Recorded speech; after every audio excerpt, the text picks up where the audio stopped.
সকলোকে শুভ সন্ধিয়া জনাই আজি সন্ধিয়াৰ কেইটামান গুৰুত্বপূৰ্ণ খবৰ আপোনালোকলৈ লৈ আহিছোঁ। আপোনালোকে ভিডিঅ'টো শেষৰলৈকে চাব বুলি আশা কৰিলোঁ, যিহেতু বিধানসভা বাজেট অধিৱেশন অনুষ্ঠিত হৈ আছে আৰু তাতে এই যি মৰকীয়া বানাচ আৰু আপোনালোকৰ OPS বা এই যি বিষয়সমূহ কোনসমূহ বিষয় কি কেনেদৰে স্বয়ং জনগোষ্ঠী জনজাতিকৰণ, তো এই সকলোখিনি কথা আজিৰ এই ভিডিঅ'ৰ জৰিয়তে জনাবলৈ গৈ আছোঁ। কোনসমূহ কেনেকুৱা ধৰণৰ উত্থাপন হ'ল, কি হ'ল। আজি 14 জুলাই সন্ধিয়া খবৰকেইটা আপোনালোকে চাই আপোনালোকৰ মন্তব্য কমেণ্টৰ জৰিয়তে জনাবলৈ নাপাহৰিব। আৰু এইখিনিতে আপোনালোকক সদায় কোৱাৰ দৰে নতুনকৈ যিসকল আপোনালোক আহিছে চেনেলটোলৈ, চেনেলটো ছাবস্ক্ৰাইব কৰাৰ লগতে কাষতে থকা বেল আইকনটো প্ৰেছ কৰি অল কৰি থ'ব, যাতে নতুন এটা ভিডিঅ' দিয়াৰ লগে লগে আপোনালোকে আগতীয়াকৈ চাবলৈ পায়। যদি ভিডিঅ'টো চাই ভাল পায় লাইক এটা কৰি দিব আৰু সেয়াই শ্বেয়াৰ কৰি দিব বুলি আশা কৰিলোঁ। এতিয়া প্ৰথমটো খবৰ যদি চাওঁ, নৰ্থ লখিমপুৰত বেতন বঞ্চিত শিক্ষকৰ প্ৰতিবাদ।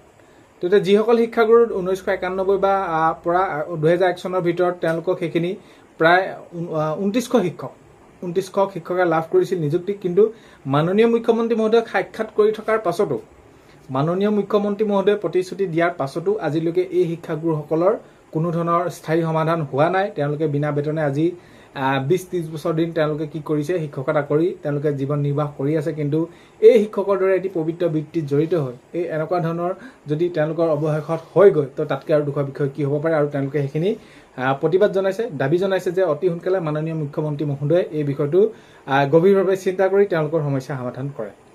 নেক্সট খবৰ যদি চাওঁ, হিমন্ত বিশ্ব শৰ্মাৰ বাবে আজি গুৱাহাটী ডুবিছে। অখিল গগৈ ডাঙৰীয়াই মন্তব্য কৰিছে যে বিজেপি চৰকাৰৰ বাবে, বিশেষকৈ হিমন্ত বিশ্ব শৰ্মা ডাঙৰীয়াৰ বাবে কি হৈছে, গুৱাহাটীত ডুবিছে বুলি অখিল গগৈ ডাঙৰীয়াই মন্তব্য কৰিছে। নেক্সট খবৰ যদি চাওঁ, অসমৰ ভূমিত চুবুৰীয়া ৰাজ্যৰ আগ্ৰাসন। অসমৰ ভূমিত চুবুৰীয়া ৰাজ্যৰ আগ্ৰাসন। দক্ষিণ কামৰূপৰ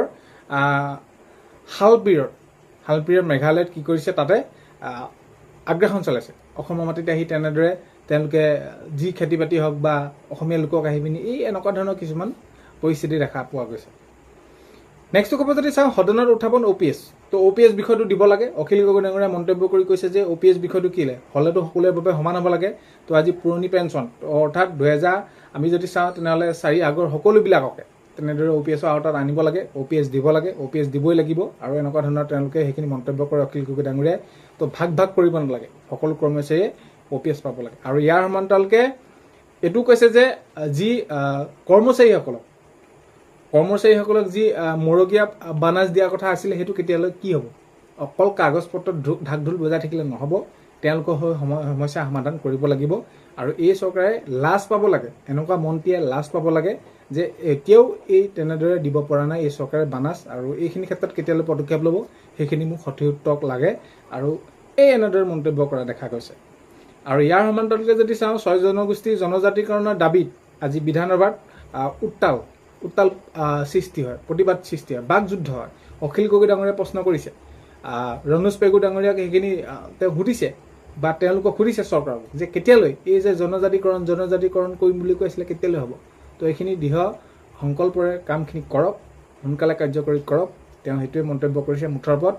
এই যি কোৱা কথা মুখতে নহয়, সকলো কামে কাজে কৰি দেখুৱাব লাগে বুলি তেওঁ মন্তব্য কৰিছে। নেক্সট খবৰ যদি চাওঁ, কথা কোৱাটো যেনেকৈ সাহসৰ পৰিচয় আৰু এতিয়া শুনি থকাটো একেই সাহসৰ পৰিচয় বুলি অখিল গগৈ ডাঙৰীয়াক উদ্দেশ্যি পিনি এনেদৰে বিধানসভা অধ্যক্ষ ডাঙৰীয়াই মন্তব্য কৰা দেখা গ'ল। যিহেতু অখিল গগৈ ডাঙৰীয়াই প্ৰত্যেকজনৰ মন্ত্ৰী বা কোনোবা বিধায়কে কিবা এটা কৈছে, তাৰ ওপৰত তেওঁ মাতমাতিক কথাটো কৈছে।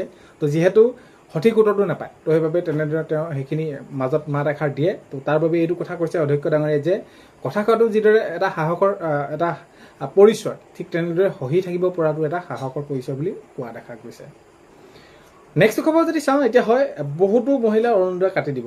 তো এইখিনি ক্ষেত্ৰত মাননীয় মুখ্যমন্ত্ৰী মহোদয়ে জনাইছে, যিহেতু আগষ্টৰ পৰা আপোনালোকে অৰুণোদয় আঁচনি পাবলৈ গৈ আছে। অৰুণোদয় আঁচনি যিসকল এতিয়া অন্তৰ্ভুক্ত হৈ আছে 9,000 টকাকৈ পাব। এই সকল মহিলাই কাটিব যিসকলৰ ঘৰত ধৰি লওক এতিয়া চৰকাৰী চাকৰি আছে, তেওঁলোকে চৰকাৰৰ পৰা সা সুবিধা পায়, চাকৰি আছে তেওঁলোকে, সেইসকল মহিলাৰ এতিয়া কি কৰিব, অৰুণোদয় বাদ পৰিব, বাদ কাটি দিব। আৰু বহুতে এইটো সুধি আছিলে যে নতুনকৈ কেতিয়াকৈ দিব।